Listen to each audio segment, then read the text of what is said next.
She had proof. Then she disappeared. This is the story of Sarah Jenkins, a woman who held the key to unlocking a dark secret. She was not a detective. She was not a police officer. She was an ordinary person, a librarian, a quiet life in a city that never seemed to sleep. But Sarah had stumbled upon something extraordinary, something terrible. She found evidence that could expose a powerful network of corruption, a conspiracy that reached into the highest levels of the city's power structure. She knew the names. She had the documents. She possessed the one thing that could bring it all crashing down: the truth. Sarah believed in justice. She believed the system, however flawed, would protect the innocent and punish the guilty. For weeks, she meticulously gathered evidence, her heart pounding with fear and determination. She stayed up late into the night, poring over bank statements, encrypted messages, covertly taken photographs. Each piece painted a more sinister picture, revealing a web of deceit far more intricate and dangerous than she imagined. She was getting closer. She could feel it. She was ready to speak. She was ready to change everything. The city buzzed, unaware of the storm beneath the surface. From the outside, Sarah's life looked unchanged. She went to work. She smiled at her neighbors. She bought her groceries, but inside, a battle was raging. She knew the immense danger she was inviting. The people she was preparing to expose were not the kind to surrender quietly. They were ruthless. They were powerful. They had everything to lose. Despite the dread, Sarah made her decision. She would not stay silent. Her plan was simple. Go to the authorities. Hand over everything. The evidence was undeniable. She had made copies, secured backups, rehearsed her words 100 times. She felt a sliver of hope. She packed the documents into a worn leather satchel, took a deep breath, stepped out into the night toward a future she thought she could control. But some secrets are not meant to be told. Some truths are meant to be buried.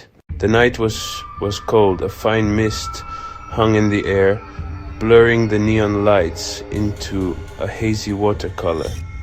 This was the night Sarah Jenkins was scheduled to meet a trusted journalist, a final safeguard before she approached the police. It was her last known destination.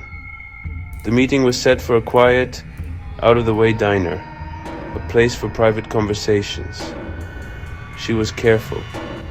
She took a different route than usual, her eyes scanning rain-slicked streets, then shadowy alleyways. She felt a prickling on the back of her neck, the feeling of being watched. But Sarah never made it to the diner. Somewhere between her small apartment and the brightly lit promise of that meeting, her path was violently interrupted. There were no witnesses, or at least none who came forward, no sign of a struggle on the public street, no frantic calls for help reported. It was as if she had been plucked from existence, erased in a single silent moment. Her phone went dark. Her social media went silent. The woman with the city's most explosive secrets vanished into the darkness she sought to expose. The journalist grew concerned when she failed to show. Her colleagues worried when she didn't arrive at work. The initial police report was filed, but treated as another missing person case in a city of millions. Days turned into weeks, and Sarah's face appeared on posters on lampposts and telephone poles. Her smiling image haunted the bustling streets. Friends pleaded for information. Family pleaded for information. The official investigation moved at a glacial pace, hitting one dead end after another. The chilling question hung heavy.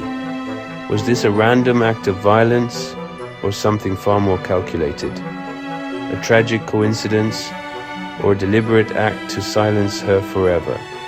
The proof she carried, the key to everything, was gone. And with it, the only person who could explain it. Her absence became a void, hinting at a conspiracy far greater than anyone imagined. She was gone.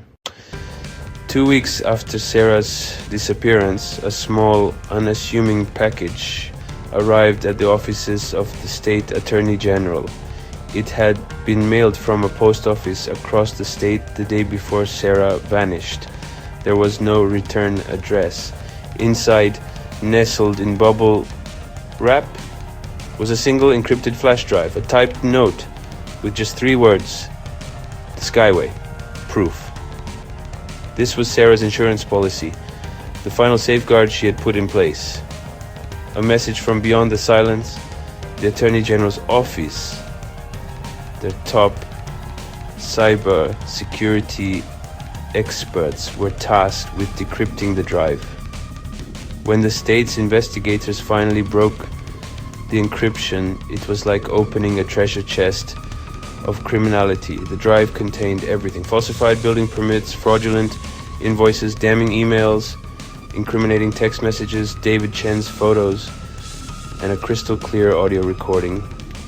The storm broke on a Tuesday morning. In a series of coordinated pre-dawn raids, state investigators arrested over a dozen individuals. Marcus Thorne, 2 city council members, the head of the city planning commission. The public arrests triggered a complete panic among lower-level conspirators, racing to be the first to cooperate. The Metro Skyway project was immediately shut down. The review later confirmed the Skyway was dangerously unsafe. Sarah's disappearance had, in a tragic and ironic twist, saved thousands of lives. The break finally came. He confessed he was part of the 2-man team sent to scare Sarah. He said he was the driver. His confession led investigators to his partner, a former police officer. But the trail went cold. Although Sarah's body was never found, her legacy changed the city forever. The Central Library dedicated a new research wing in her name. She was transformed from a victim into a symbol, modern fable, a name invoked whenever a difficult truth needed to be spoken aloud. Her story forces us to confront a deeply unsettling question. If you held proof of a terrible wrongdoing, but would also put you in mortal danger, what would you do? Would you risk everything to speak up? Or would you choose the safety of silence? Why or why not? Because in a world where secrets are currency, the next Sarah Jenkins could be anyone. It could be your neighbor, your friend, or even you. In the end, her proof changed everything. But the silence she left behind is her final haunting warning.